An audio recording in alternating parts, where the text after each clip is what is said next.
Hi everyone, this is the video for section 1 graphs. In this video I'll give an overview of the topic, I'll then go through the worksheet and finally I will answer the questions that are on the worksheet. If you are watching this on Instagram, then the description box below gives a link to the full video which is on YouTube. If you are watching this on YouTube, then the description box below gives a link to my Instagram page. On here you can find images of the worksheet and answer sheet and other bits and bobs. Okay, in this video I'm going to go over number lines, straight line graphs, axes and coordinates. These are like the introductory topics for graphs. So it's really just getting you set up for the next stages of learning. The main thing to learn from this worksheet is maths doesn't have to be all about numbers, equations, symbols. We can do a bit of drawing, which for me I absolutely love. We can visualise a lot of things in mathematics.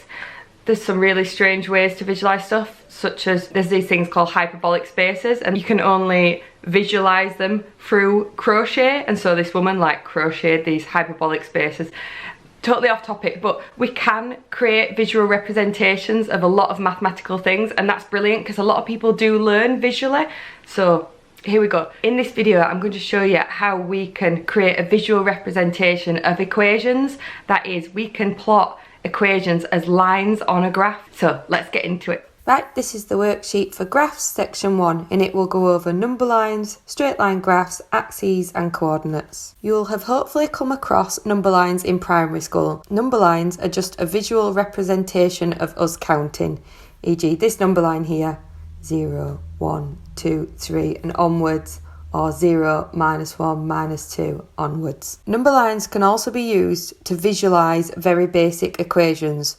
For instance, if we had the equation x is equal to 2, we can represent this equation as this orange dot on this number line. Here's another example. If we had the equation y is equal to -3.5, we can represent this equation on this number line here for y by putting this dot here at the point -3.5. This dot represents the value that satisfies the equation, i.e. it's saying that y is equal to the value of -3.5, and you can check this. If you take y as the value -3.5 and plug it back into the original equation, this original equation would become -3.5 is equal to -3.5, which makes sense. If you'd have gone wrong and put this dot, say, at -1.5, then taking y as -1.5 and plugging it back into your original equation would read -1.5 is equal to -3.5, which doesn't make sense.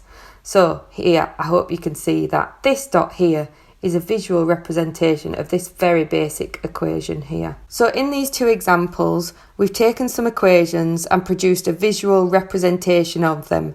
Maths doesn't always have to be about letters and symbols. In fact, I find the best way to understand maths is when you can visualise it, and that's what we're beginning to learn here. We're seeing what equations can look like. Now, what happens if our equation contains two unknowns, or letters that is?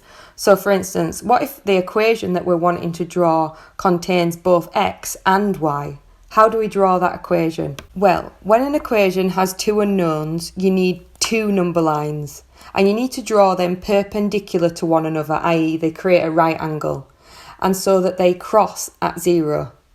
By doing this, you create a graph. In addition, when an equation has two unknowns, you won't have just one dot that represents the equation like we had in the previous examples. What you actually have is a line that represents the equation. In order to find this line that represents the equation, you need to find values of the two unknowns that satisfy the original equation and plot them on a graph. You then connect these plotted points with a line, and therefore you get the line that represents the equation. Let's look at some examples of this. Here we're asked to draw the equation y equals x on a graph. The first thing we need to do is to draw the graph. So here we've drawn the graph. We have two number lines. This is the x number line, this is the y number line. We've made them perpendicular and so that they cross at 0. The next thing we need to do is to find some values of x and y that satisfy this equation so that we can then plot it on this graph. To do this, I like to draw a little table like this. I then pick certain values, just random values of x, and I put them in the top row. And then from the equation, I work out what the corresponding y value would be. So here, the first value I've picked is minus 6. So if x is minus 6, y is equal to minus 6. Again, another point, I've taken x as 0. If I put this into the original equation, I get 0 on this side, therefore it says y is equal to 0.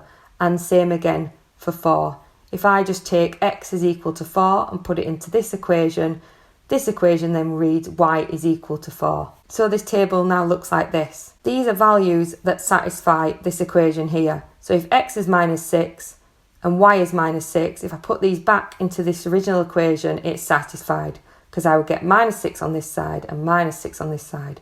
So our original equation would say minus 6 is equal to minus 6, which makes sense. The next step is to plot these points on our graph. So here they are plotted. This point here represents x as minus 6 and y as minus 6. This cross here is on the point at which the x number line is equal to 0, and it is on the point at which the y number line is equal to 0. And finally, these values here are this point here. We have x is 4 and y is 4. Now the final step is to draw a line through these points. This line represents this equation, y equals x. If you don't believe me, then you can just pick any point that lies along this line, and you'll see that if you plug those values of x and y relating to that point you've picked into the original equation, you'll see that it's satisfied. So for instance, let's just pick a point, this one here. This point relates to x being 7 and y being 7. So x is equal to 7 and y is equal to 7. If we plug these back into our original equation, we get 7 is equal to 7, which makes sense, i.e. the equation is satisfied. Any point you pick on here, if you plug it back into this equation, it's satisfied. So you know this line is a representation of this equation. Let's look at this second example. Draw the equation y is equal to x plus 2 on a graph. So the first step is to draw the graph. The second step is to find some values of x and y that satisfy our equation. Again, here we've got the table set up and I've picked some random values of x. Now all I need to do is to plug these values back into our original equation to find out what y becomes. So here we go. If x is equal to minus 6, then our equation says that y is equal to minus 4. And you can see that if we take x as minus 6, this side of the equation becomes minus 6 plus 2, which is minus 4. So it's saying y is equal to minus 4, which we have down here. Now the next step is to plot these values of x and y that satisfy the equation on the graph. So here we go. This point here, x is equal to minus 6 and y is equal to minus 4. If you go along the x number line and get to minus 6, and then you go along the y number line and get to minus 4, and cross them, that's this point here. X is equal to 0 and y is equal to 2. That's this point here. X is equal to 2 and y is equal to 4. That's this point here. Now the final step is to draw a line through the plotted point. This line here represents the equation y is equal to x plus 2. These two examples here show that you can take an equation and create a visual representation of it. This is just one way to draw straight line graphs. There are some other methods which we'll go over in upcoming graph worksheets. Now, just to finish off, let's go over some quick terminology to do with graphs. On a graph, the x and the y number lines are usually called the x-axis and the y-axis.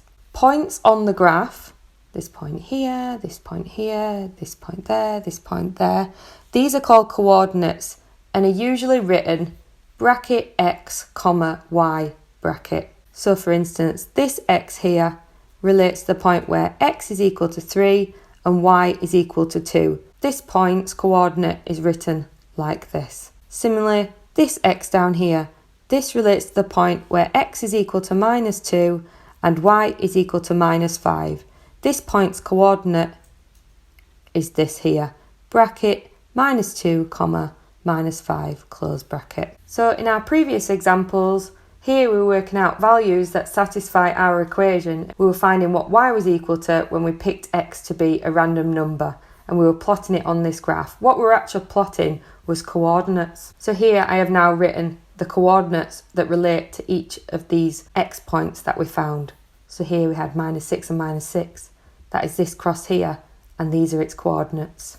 We had 0 and 0. That is this cross here, and these are its coordinates. So in this worksheet, we've only looked at equations that when drawn on a graph take the form of a straight line.